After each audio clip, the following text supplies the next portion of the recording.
Баршаңызға қайырлы күн достар, сіздермен Назерке. Бүгін сіздерге қамырын қаншалықты чұқа етіп жайсаңыздар да мүлде езілмейтін чай, қайнап тұрған заварной чайдан дайын болатын тестоның рецебімен бөлісетін боламын.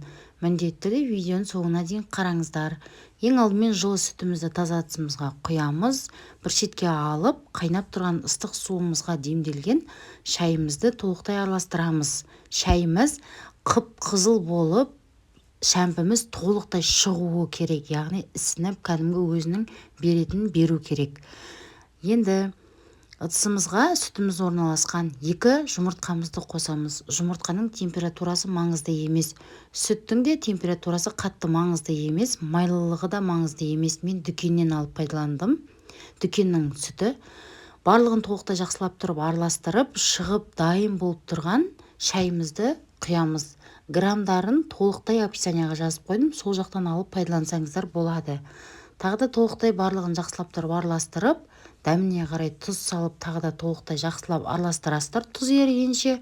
Сосын електен өткізілген алдын ала дайындап қойған ұндарыңызды қосып, жақсылап тұрып қамыр елестері. Қамыр мүлде қолға жабыспайды, өте ыңғайлы және артық ұнды талап етпейді.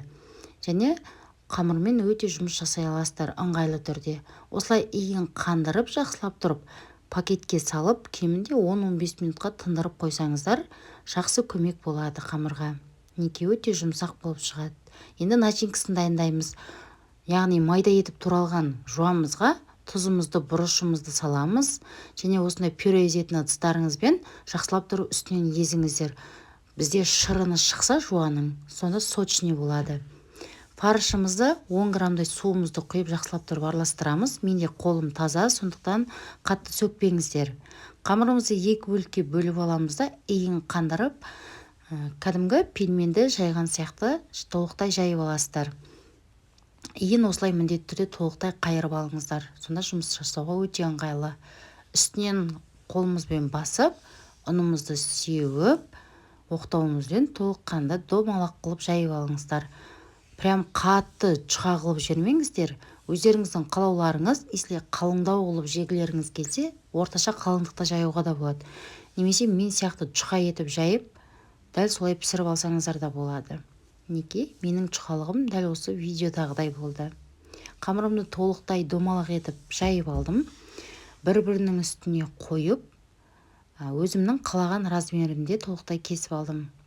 Алақанның қолымен кессеңіздер, сонда бәрінің размері бірдей болып шығады. Немесе сызғыштың көмегімен сызып алып, толықтай размерімен кесіп шықсаңыздар да болады. 4 бұрышты дәл осындай бір-біріне жабыспайтын өте ыңғайлы қамыр шығады. Енді начинкамызды салып, кәдімгі пельменнің формасына келтіріп бүгіп шығасыздар.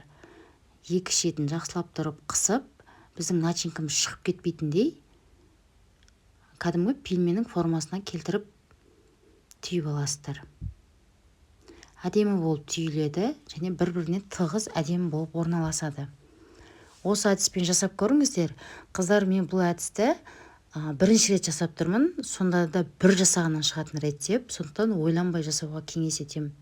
Толықтай осындай ыдыстарыңызға орналастырып, морозильникке салып қатырып алсаңыздар болады. Ешқандай жуасы үсіп кетпейді. Немесе осылай свежий күйде де толықтай пісіріп алсаңыздар болады. Қатар-қатар қойып орналастырып, толықтай морозильникке осы күйі қойып, қатқаннан кейін барып пакеттерге салып, бір шетке қойып қойсаңыздар, жұмыстарыңызды жеңілдетеді. Пельменді әркім әртүрлі әдіспен дайындайды. Мен бульон салынған, қайнап тұрған ыстық суға толықтай пельмендерімді салып жіберемін. Немесе сіздер кез келген сорпаға салып пісіріп алсаңыздар да болады. Міндетті түрде біздің сорпамыз қайнап тұру керек, сонда езіліп кетпейтін болады. Жақсылап тұрып араластырасыздар. Шамамен 10-15 минут тұрғаннан кейін уже қамырымыз толықтай пісіп, начинкасы да пісіп бастайды. Қатты ұзақ ұстауға да болмайды. Если қатты көп қайнап кетсе, ол қамыр міндетті түрде езіліп кететін болады. Міндетті түрде осы әдіспен жасап көріңіздер. Бұл әдіс сіздерге де ұнайды деген ойдамын. Егер сіздерге пайдалы рецептпен бөлісіп жатсам, каналыма тіркеліп, қоңыраушаның белгісін басып қойды ұмытпаңыздар. Осы видеоны достарыңызға жіберіп қойыңыздар. Келесі кездескенше сау болыңыздар.